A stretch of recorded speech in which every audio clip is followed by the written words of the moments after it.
All right, hello. Today we are here on the Founders ROC. We are joined by Marty Lucas. He's over there in the UK. How you doing, Marty? I'm good. What about yourself?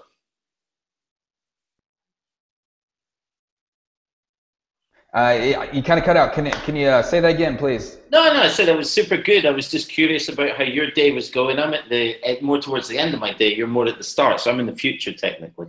You are in the future, yeah. My day's starting well. It's roughly 10:15 here in Seattle. And where are you right now? I'm just outside London. It's 6:15, and the weekend is coming quicker to me than you. Shoot. Can you say it one more time? You cut out again. Yeah, I'm just outside London. I spent my day in London, but I live just outside, beside the river and stuff like that. So I've made a break for suburbia. But no, life is good. Awesome. Hey, tell us a little bit about Rocketeer and what your position is with the organization, and then we'll jump into the topic of beliefs today and how they affect founders. Okay, well, I'll focus on beliefs. I mean, Rocketeer's mission and why we exist is that we want to make the world a better place. We're very aligned with that, all 21 of us in the company. And our whole belief and mission is that the future of the world and making it a more positive place is based around entrepreneurs. So we're built and set up to do exactly that. For my particular role, we get to pick our job titles. So I'm a thinkologist. Everything I do is about people. And Rocketeer is kind of subdivided between people who are transformational and meta coaches, so help teams and individuals. And then you've got my side of the fence, which is all about mass behavioral change. So I'm a behavioral specialist looking at everything from platforms to culture to how to attack your sales and market, kind of target place, things like that. That's great. That's great. What do you like? What does behavioral specialist mean, and how does that apply to working with companies and founders? Well, it kind of links to beliefs, which we'll get to as well. A lot of behavioral science is got many kind of variations of what you do, but my speciality is on the neuroscience side of it, and emotional intelligence. Emotional intelligence has fascinated me for a long time. I mean, it's one of 9 human intelligences, but it's probably the one that people fear the most because it has the word emotion in it. And in the past, it's been used as a sexist, almost derogatory type thing as well. And I do a lot of work on equality and women's rights and things like that as well. So that's not me knocking it. It's just a fact that it's been an underthought about and a misunderstood kind of area. But back to the behavioral science side, my passion's always been the kind of neurology and how individuals feel and how you can apply that to bring about mass kind of positive change. That's great. That's great. Okay, so today, so we're going to be talking about beliefs, and the Founders Rock is Founders Live Mm-hmm. and Rocketeer, and we are just going through quite a few different topics around really the foundational principles of entrepreneurship and being a founder and creating a team and a business and organization. And today we're talking about beliefs and how they affect a founder's thought process and approach to building a company. And I think just to start off, like, you know, a lot of these are tenets that Rocketeer has put up forth. So, what is the basis of, beliefs from?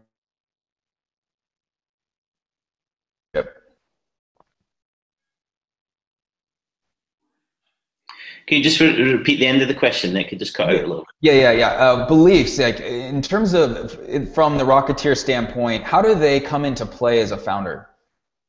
Well, I mean, it's a really interesting question, and I always answer the question with 2 parts to it, right? So if you're one of the founders or the founder of a business, it's generally your beliefs that are going to drive the success of what you're doing, and or not. And the second part about it is that when it comes to the point of growth, it's whether your beliefs are part of the values of the company. And I'll talk about that a little bit later because I talk about it as brand essence. So if we just focus on the individual as a founder, it's your beliefs as an individual. I'm not just talking about, say, company values and things like that, but it's your belief system that is going to set you a course to success or not. Because it's our self-belief, it's our confidence, it's the emotional intelligence part of the world, which often causes us problems, but we're not cognizant of where those problems are coming from. So I think a great quote by Plato was that the biggest battle in life is to conquer self. Because the more that you can understand what makes you good, bad, indifferent, unique, not unique, what you need, skills, things like that, you can start setting the course for what success means. Does that make sense? Yes, it does. And let's dive a little deeper in when you talk about, like personal belief systems and how, going into the conquering, what are some areas that you see that either jump out to you with successful individuals or people that struggle? What is that belief system really oriented around? I think it's all about self-awareness. We're at a point in the world where there's a growing challenge with mental health in the place of work in general, right? And that's not because we've had some kind of scientific breakthrough. It's because we're evolving as a species in terms of what we're doing. So we're looking at the world more in terms of our mindset, having self-awareness, what drives us, our confidence, all those kind of different parts, and having awareness of yourself in every way that you can, having that kind of higher level of consciousness really can start to unlock what you could, should, and indeed shouldn't be doing. So for me, like I always use myself as a case study, the more that I became aware of anxiety and what it played in terms of a role in my life, the easier it was for me to start to bring about change about what I did, what I didn't do, and things. Mental health and the belief system, like how do you, I guess let's break it down into kind of the division of people that are practicing the right belief systems or people that aren't and struggling with the basic, how they actually think and what they believe. Yeah, I think that there's some easy steps that you can start to take. Like you can start to fundamentally understand what are the skills that you're best at and what puts you in a state of panic or anxiety. Because one of the things about founding a company is whether you do it with other people and whether you put a team around you. So like if you were to take an idea and you said, I've got this fantastic idea that it's going to change the world of sales, but you don't like doing sales training, or you don't like educating people, or you don't like sitting in a classroom all day, but that's around your idea, you're going to need somebody that sits with that. So there's like a simple kind of skills alignment relative to the idea that you've got or what you enjoy as a person. Does that make sense?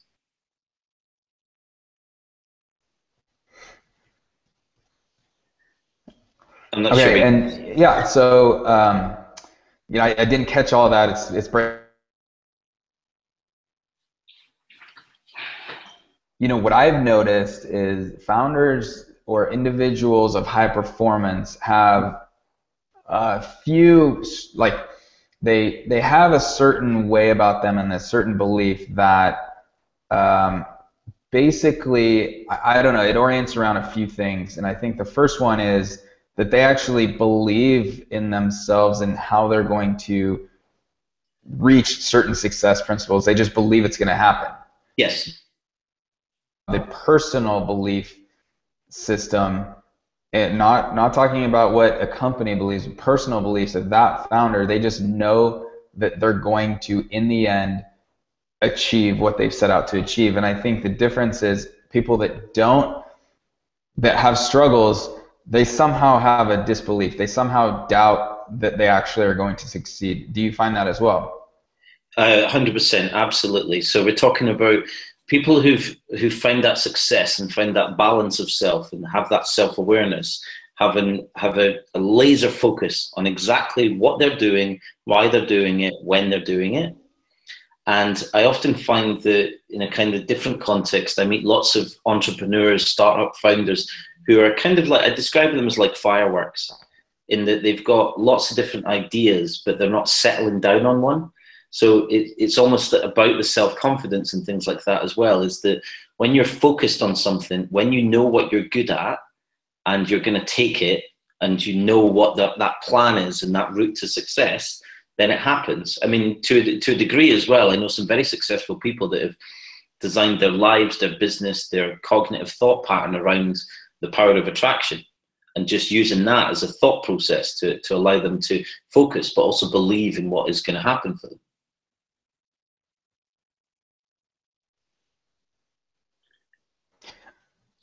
Yeah, I didn't catch that last part. Could you just say it one more time? Yeah, no, I'm saying that I know people that exactly the way that you're describing it, that have designed their life, their thought process, and their business around power of attraction. Because at the end of the day, the power of attraction, for those that you don't know it, is basically building a belief system where you don't let the negative voices into your head. You're just laser focused, not on hoping something happens, not on wishing that you had luck, but just knowing this will happen. So you're imagining this is going to be my life. This is what will change. This is what's going to come next. And I know some very, very successful people that have done it exactly like that. They've literally become laser focused on believing and making things happen based on that belief.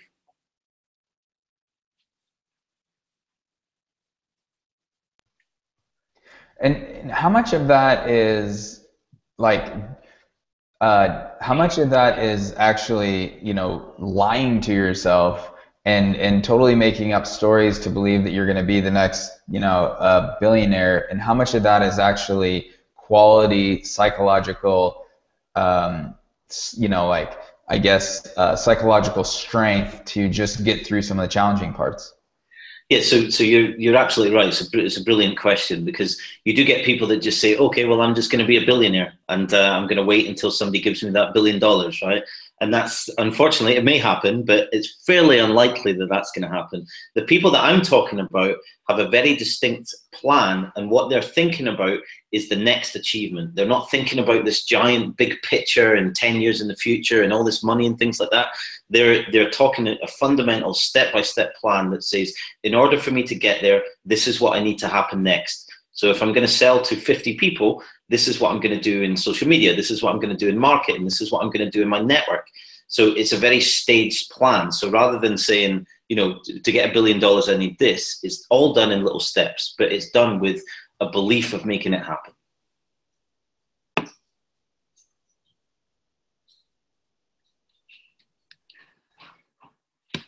Right. And what I've noticed is it is a fine line between self-deception and just absolute kind of sifting through the bullshit and finding the truth. Yeah. And realizing, like, I mean, there's just certain things that we can control as humans, and then there's a lot that we can't. But I don't know, I've just noticed with people that are successful, it's less of them worrying about it every day, and it's more of them being in the moment and just doing. I think the people that struggle, and I've been there in terms of, like, just psychologically not being 100% Yeah. where I wanted to be. I was spending more time worrying about where I wasn't than just doing. Yes. And so I think belief, part of it is action. Belief is simply just being there, doing it, and not actually questioning and asking why you're not, because you got to make your first million before you make 100 million or a billion. Yeah. And so worry about that, or focus on that.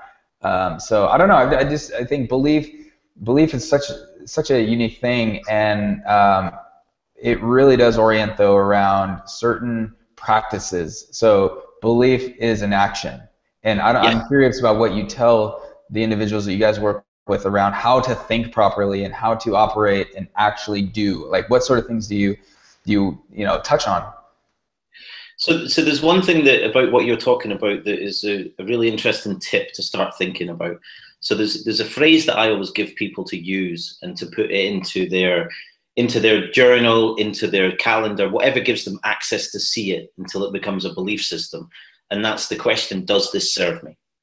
So literally, does this serve me? Is what I'm doing right now, what I'm thinking about, helping me? And it's a very simple thing, but it does start to uncover what you're thinking about. It starts to give you a level of consciousness, because somebody's saying, well, I don't worry much, when they actually do, or they're not thinking about what they're doing. Is consciousness is about understanding what's going on in your subconscious. And you often don't think about that. You're not necessarily sitting there thinking, hey, I just spent 8 hours worrying about something, instead of, as you were saying, doing. And not just using this as a phrase, but the biggest thing that you need to think about is, am I grounded in the present? I'm on a not-for-profit that helps women that have been victims of trauma. And a lot of times what happens with trauma, and it's a great thing to understand because the cognitive pattern of it is actually much more common than just the horrendous moments of trauma, is that if you go through something that gives you a negative thought process, and with trauma, it's generally quite deep, right? What happens is that people say, oh, it's my DNA, I'm defined by the past, I can't change anything. We hear that kind of thing a lot, right? And lots of people use it and they don't think about it consciously. They think that, well, it's just my DNA, it's how I'm defined. But what happens with trauma is that it changes your cognitive framework. And your cognitive framework is basically how you think day to day. Make sense?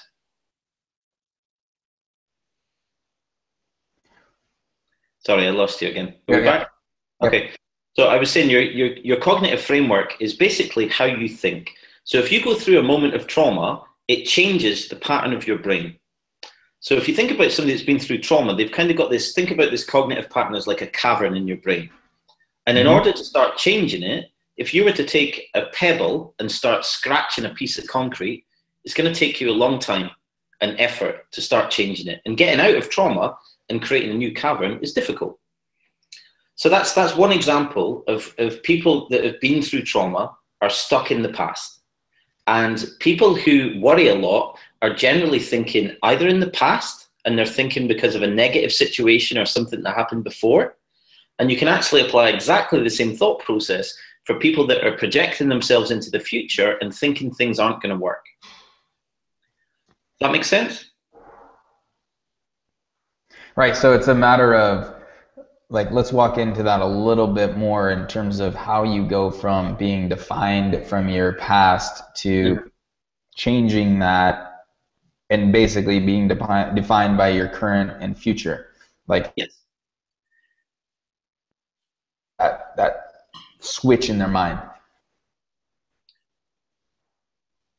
Yeah, I think the thing about understanding who you are and getting grounded into the present is about focus. It's simple things like saying, you know, the Chimp Paradox, quite a famous book about that as well, and there's lots of them with it as well. One of the techniques that I give people is actually like the Chimp Paradox, is give that voice in your head a name.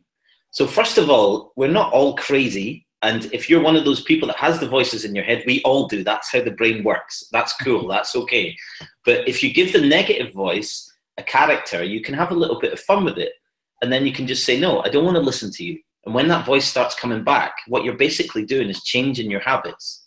And you're just saying, I don't want to listen to that. Instead, I'm going to focus on today.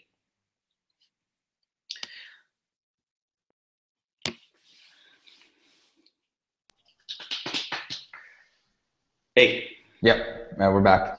Yeah, cool. So I was just saying, so what you're going to think about is I'm only going to focus on today, what I can control, instead of thinking about what happened in the past, which means that nothing, or what could happen in the future, because that also means nothing. The only thing that you can control is what you do today. And when you were talking about doing and being, there's a formula out there in terms of the world of psychology that says to have power, to have control of your life, is about balancing being yourself and what you're doing. And most people, if you think about mental health in the place of work or as a founder, they do lots of doing. Somebody's not happy, they do more. Customer's not happy, they do more. Things aren't going the way they want. Do, but they can lose the essence of being themselves. So for me, getting balanced into the present is about having an understanding of how do you do the right things whilst being yourself, because that's what you can give yourself to give you power and get grounded into the present.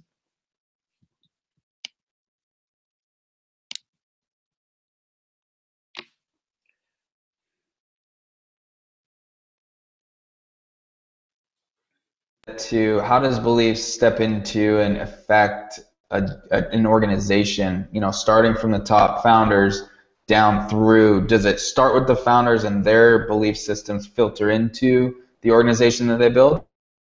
Yeah, absolutely. I mean, because then we're talking about the touch points of culture and how you create a culture. And a business starts with the belief system of that founder, ends up being the culture of the company. Whether they're conscious or unconscious of that, that's what happens. So the more you can make it conscious in terms of what makes you unique today, why customers like you, why people buy from you, why your idea is good, that helps you grow as well.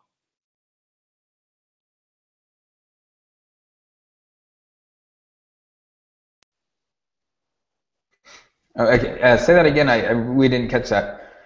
So I was saying that you're absolutely right. So if you think about an individual founder, it's their belief system, it's their ideas, it's the values that they put out to the world that helps get them through the first phase of their business. Now, sometimes you might do that consciously, and you might say, I know people love my product because of me. It's my service, it's the way I've designed it, it's the way I deliver it, it's how I help people. Or you might do it unconsciously. Either way, you're going to create a culture of a business that other people come into, from customers to employees, and that's what's going to help you grow. Where it becomes a challenge is if you're not conscious of it. When you get to, this is generally my experience, is when people go from, say, 4 or 5 people and they go through a series of funding, or they're just growing and they go to just 10 people, 15 people, 20 people. If they're not conscious of what made them great in the first place, and a lot of that is self-awareness and the beliefs and values and the things that they put out there, they can lose what I call the essence of their brand. And this happens way more than what you might think. You know those moments when you're speaking to somebody and they're like, I don't understand, because like 3 months ago, everything was awesome and it was all working well and I don't know what changed. It happens when people go through a stage of growth. Even to the point, you asked about larger corporations as well, is if you're not conscious of who you are and where you limit or open your kind of culture to creativity, to innovation, to values, you get examples like BlackBerry, right? So BlackBerry, huge organization, it was a Canadian dude that started it, and he was given a contract to create a secure email phone. And you can Google this to your heart's content. It's kind of amusing, it's a little bit sad, but he did an awesome job of this product, but then never innovated and wouldn't listen to his leadership team or his culture in general. So he's on record as saying, over my dead body will our phone ever have a camera. Right? So, and before that in Europe, we had Nokia. Nokia had dominated the market, but they didn't pivot towards a smartphone. They didn't keep up with the innovation of it. So it's not just about being a startup or a growth company. Like your culture can be your culture and your self-awareness can be the thing that makes or breaks your company at any size.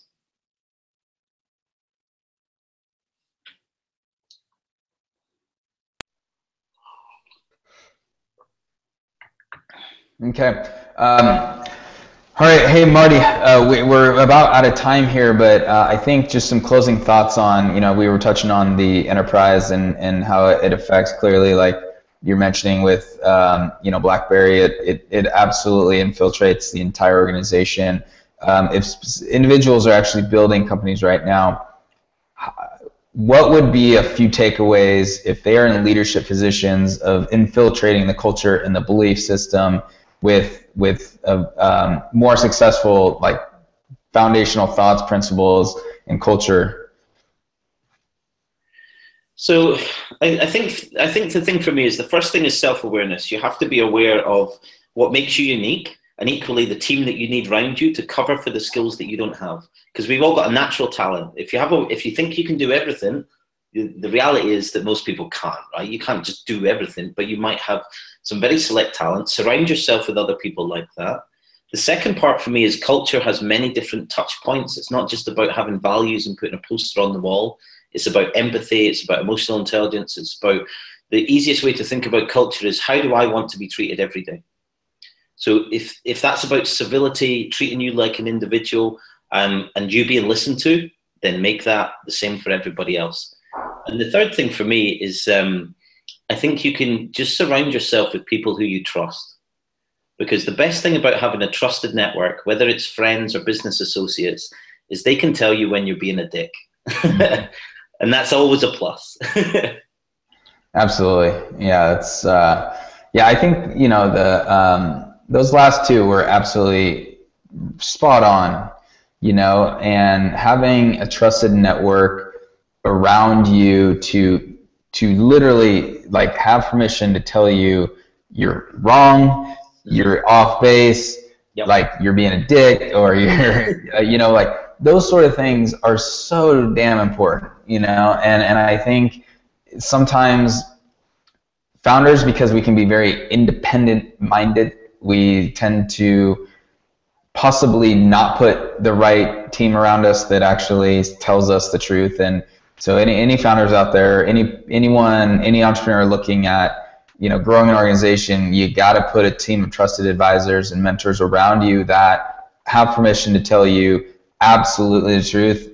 And it's almost like you have such a good relationship that it doesn't matter if they're going to be truthful and kind of an asshole to you, because it's absolutely what you need to hear. Yeah. And you know, that's the thing that one of the things I've noticed with a lot of individuals and companies that are very successful is they just put together the right group of advisors, mentors that are truth tellers and help right the ship when it needs to be you know, turned in the right direction. So all right, hey Marty, this was great. Rocketeer, you want to give a little bit of a little shout out, or what do you guys got going on in the next couple weeks? We've got some top 10 growth hack-ins. We're about to release a slideshare for that, so some tips for you from the sales and marketing point of view. We just signed up with tech.co as well, so I'm willing to give any founders out there that have got any degree of tech in their business. We do free interviews for them as well. I think they've got about 500,000 unique viewers. And beyond that, as I said at the start, our mission is to help entrepreneurs in any way that we can. So we're always open to contact or anything that anyone needs to give us as a people-based challenge. Great. Hey, would love to see you. You know, we'll see you on Founders Live, and feel free to post any of the content that you guys have. I know you guys have a lot of content that's coming out of that organization, and so you know, feel free to say hi and post stuff on the platform. But hey, for today, thank you so much, and we will be back here next week, I believe, with Glenn again, correct? Yes, absolutely. Thank you, Nick. Awesome. All right. See you later.